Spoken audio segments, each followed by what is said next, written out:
Hi, this is HC Bailey. This is a special preview episode for my upcoming Let's Play video series for Final Fantasy IV.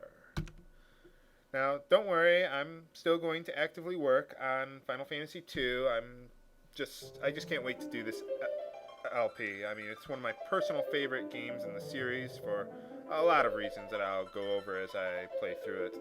As you can see, this is the 10th anniversary edition of the game, as translated by J2E Translations, though previous versions were available before 2001, which was the 10th anniversary, and also that was the year that Final Fantasy Chronicles was released in the United States. For many years, this was the only way for us to play the original version of Final Fantasy IV before Final Fantasy Chronicles was released, so this particular version holds a special place in my heart for showing me everything that was in the game originally. That's one of the unique things about this game. It's by far the most butchered game in the series upon its initial release.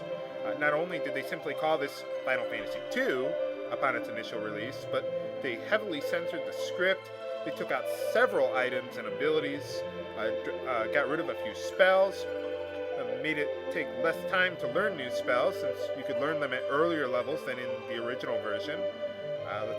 They made a lot of the enemies easier, and yeah, that's all the changes I can remember off the top of my head. There's just so many of them, I'll just go over them as I go, really. Now, this translation corrects all that was wrong in our Super Nintendo version of the game, basically.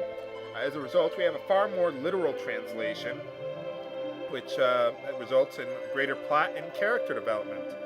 Part of the reason for that was because the English language requires far more characters to form a word than in the Japanese language, which uses symbols. Thus, a perfect English translation would require more memory, or more characters, which thus requires more memory, than is normally allowed in the standard Super Nintendo cartridge. So a lot of that was lost in the translation. Now, they give you a fair warning, because this is a more literal translation. There's going to be some swearing in the script. For those who care about that, I'll warn you in the video description of the appropriate episodes. If I recall correctly, I don't think it's too prevalent in the script, but it is there, so just a fair warning. Another product of the J2E translation are some American pop culture references that obviously would not have come from the original script.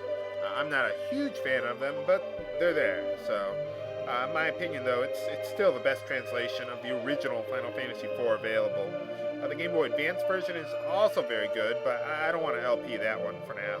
And the Final Fantasy Chronicles version is slightly better than the Super Nintendo version that we got originally, but it's not as good as this one. So that's why I'm playing this version of the game. So I think that's everything I wanted to go over, so yeah, why not? Let's go through the opening scene and give you a sneak preview of what's to come.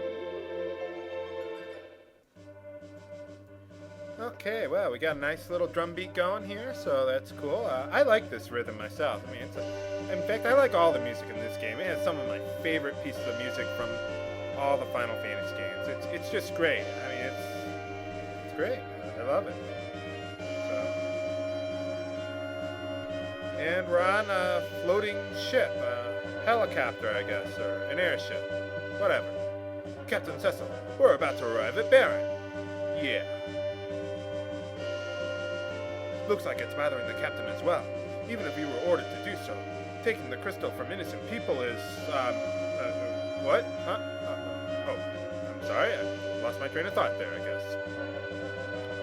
One thing that's interesting about this scene compared to the English version is that there is no dialogue in the original version of the game in this scene. It's just a flashback scene where we remember what happened here.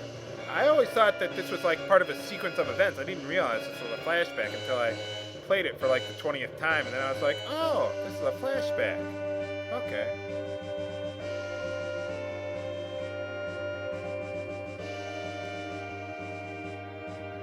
We earned our position as the Red Wings through valor and bravery. Looting innocent people is an act of cowardice. Oh, yeah, now I remember. That's enough. Yeah. It may be coward's work, but it's a living. So, deal with it. You're getting paid.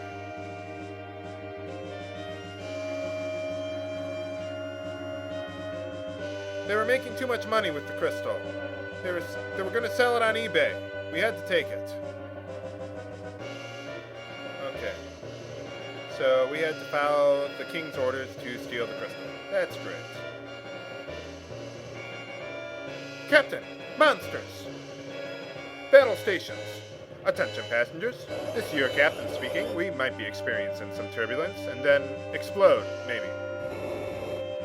So in this version of the game, well, in both versions actually, you get to see these demo battles, and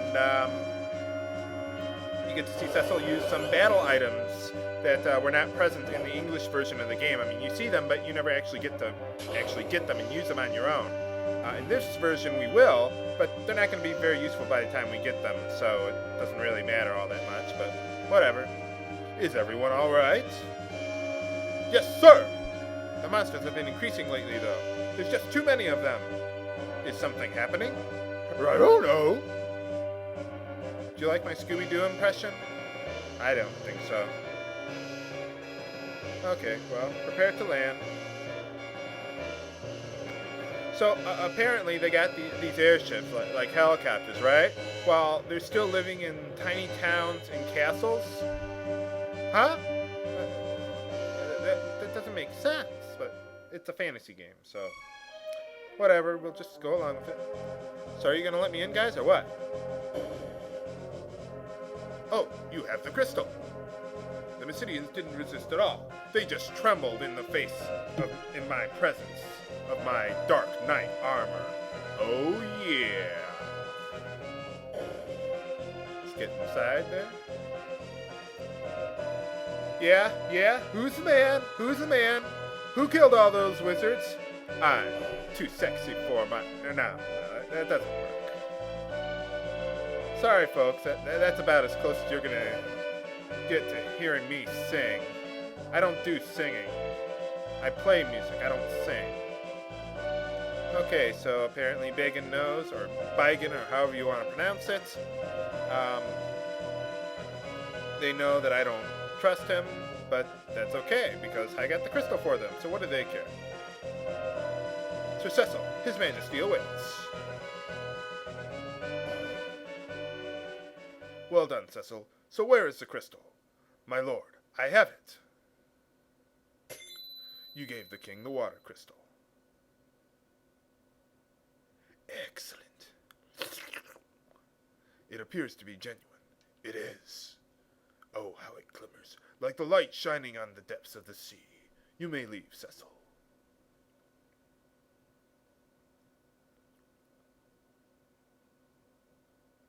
Your Majesty. What is it? Oh, sorry, you surprised me, even though you were in the same room as me. In fact, right in front of me. And he's questioning his motives for taking the crystal, wondering why they were a threat. If they were, why didn't they resist, and so on and so forth. And why did they have to die? Oh, well, there's an interesting word. They actually put die in the script of the game. That would have never passed the English translation. In fact, the English translation, when you're dead, they call you swoon. What the hell is swoon? Well, I know what it is, but I mean, that's nothing even... I mean, at least they had the spell fatal. I mean, that was at least remotely close to death, but whatever. Here's some more interesting background information. Apparently, Cecil was an orphan, and he was taken in and raised by the king. So, but he doesn't like my questioning his orders, so you're fired! And the guards didn't like me getting too close, but now we got another mission. We're going to have to go to the upper valley to eliminate the phantom beasts for no apparent reason. And here's another guy, Kane. Oh, nice spiky armor there. That's cool looking. Come on, stop skipping. Okay, well, at least I'm going to get some help, and gave me a new job, so that's nice. Take this ring and go. The bomb ring. Oh, gee, that's not too obvious. Foreshadowing! At least in the English version, they called it the package to not, like, totally give away what you're supposed to do. But anyway. Okay, so Kane is going to come with me. We're going to get the Phantom Beasts. And hopefully I'll get my job back. Great. All right, and Kane is going to take care of the preparations for me. Wonderful. Okay, well, I think that's about all the time I have for this episode of Let's Play Final Fantasy IV. And I hope you will enjoy watching this while I keep working on Final Fantasy II on my own time. So this is H.C. Bailey signing off. Have a good day.